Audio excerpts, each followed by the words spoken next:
Long ball number one for Monday morning. We're all waking up to it. Erik Ten Hag rudely sacked at Manchester United. Yes, I'm taking credit for that. Robert used it in his open there. Rudely sacked because, of course, as you mentioned, Ruud van Nistelrooy will take over at Manchester United. I don't know what our policy on cursing on this show is, but it could be any bleep Manchester United sacks Ten Hag, something like that. This is obviously, or what was the other one I had, Robert? Manchester United. Manchester United hangs Ten Hag out to dry. So you get a surfing reference for some reason in there. I don't know. My original one was Ten Hag told to pack his bags. Told to pack his bags. Look, this of all things that felt inevitable in our world, this felt the most inevitable. It was coming forever. It was coming. Just what was going to be the precipitating event. And it turns out losing to a pretty poor West Ham United team is the event that finally got Erik Ten Hag sacked. I don't know how to feel about this, all right? Because I am by no means a Manchester United supporter. I do not back United. I mean, they were the team I love to hate, right? They filled that role that the Yankees fill in my baseball fandom, or that the Raiders fill in my football fandom, or Notre Dame fills in my college football fandom. I mean, they had that level of, again, if you were a supporter, you loved it. Or the Patriots for the last 2 decades in the NFL before things collapsed post Brady. You hated that they were so good and that they were so consistently good and that they were always in the hunt for a championship, and now they are a sad reflection of that Alex Ferguson past. And how many managers have we been through since Sir Alex retired? So we're 10 years post Ferguson. We started with Moyes, Van Gaal.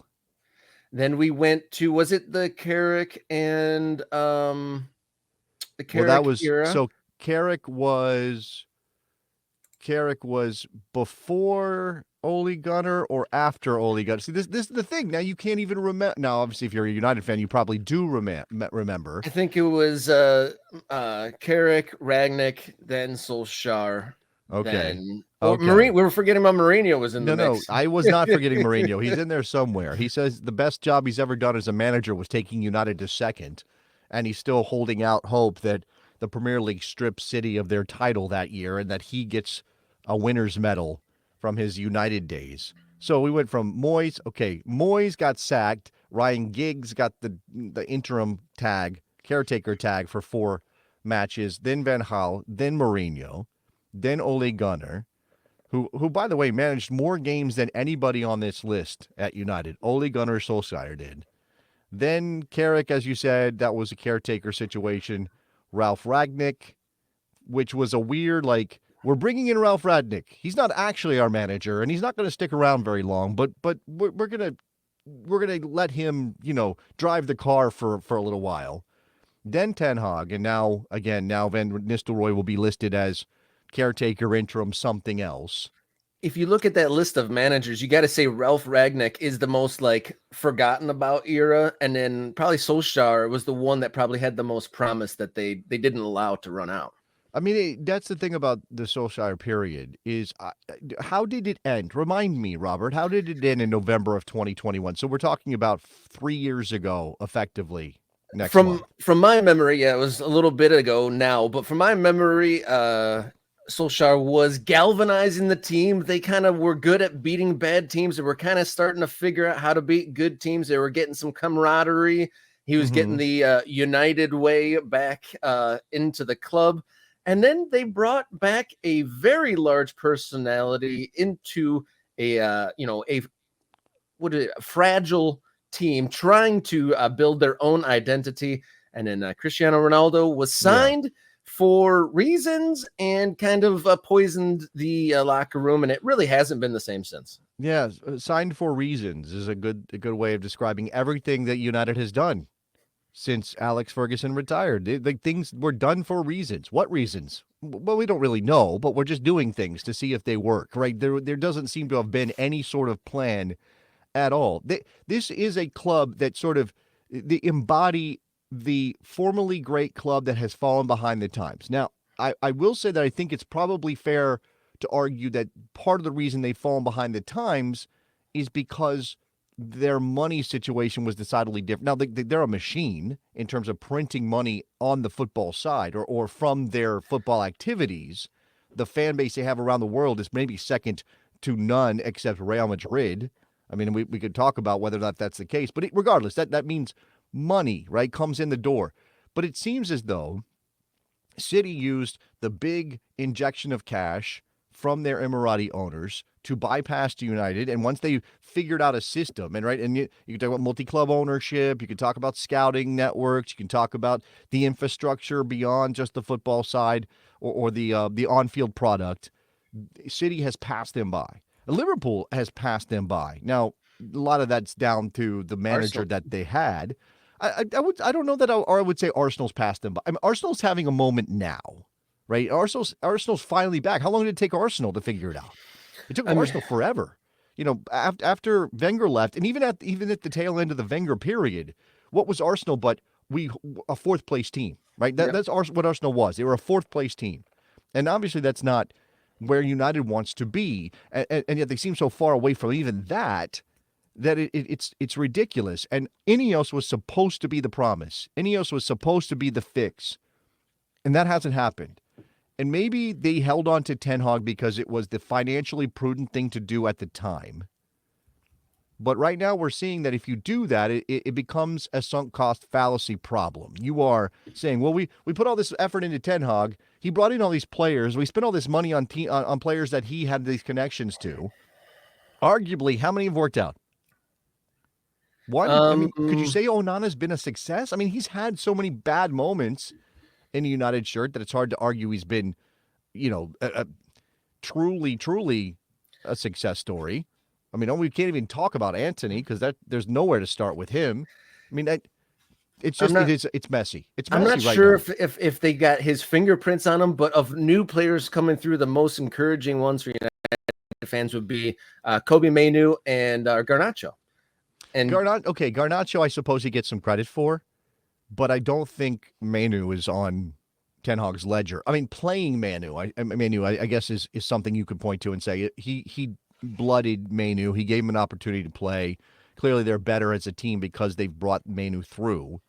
But that's not a signing, right? That's not a player that they went out that Erik Ten Hag was like, I vouch for that guy, spend $80 million on him, which is what they did with Anthony.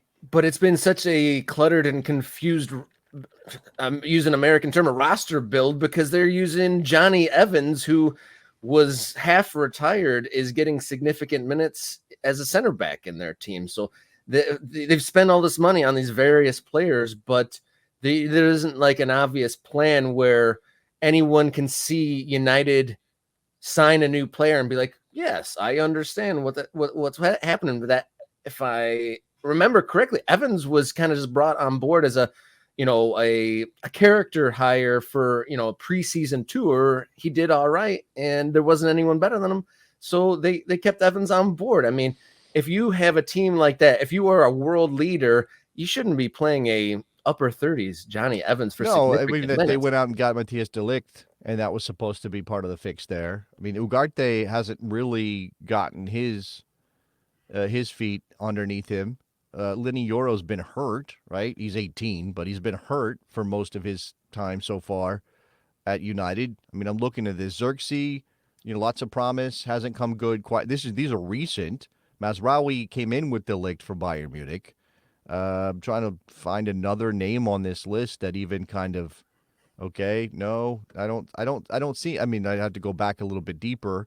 Again, this isn't just this season that you're judging Ten Hag on. And if we're talking transfer policy, it doesn't seem. I mean, how much of that is on Ten Hag? How much of that is on the football, the football program, the staff, the director of football, the way that these things are now delineated, Robert? Because it's no longer the manager controls everything. He's dictating all of the approach on the football side. Those jobs have been split up.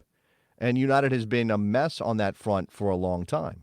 Yeah, ever since Alex Ferguson, it's been unclear who is fully on top, and it seems like every manager has been at odds with the decision makers who aren't necessarily football folks the whole time. So it's pretty hard. I'm sure there was probably a manager that was equipped to handle this job more than Ten Hag, but Ten Hag never probably had the opportunity to succeed. I don't know if anyone could succeed in the current environment.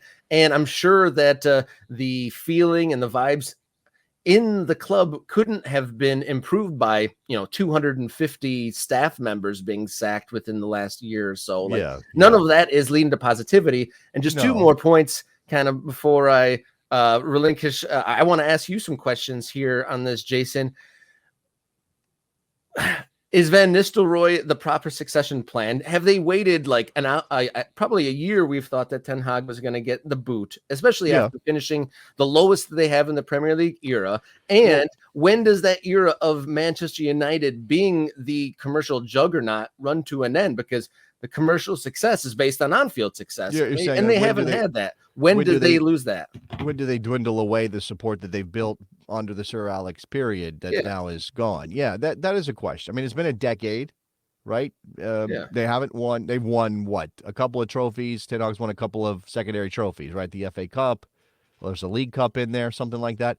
Did they win an FA Cup under Ten Hag? I'm trying to remember. It doesn't matter. He'll point to his trophies and say we won more trophies under me than they had in the previous whatever managers after Alex Ferguson retired, and that's a fair point, I suppose. I mean, I think you could argue that Ten Hag's not the problem in this; that there is something bigger at work here. I do think you're right that there might be an issue with dwindling support around the world. I mean, they feel like.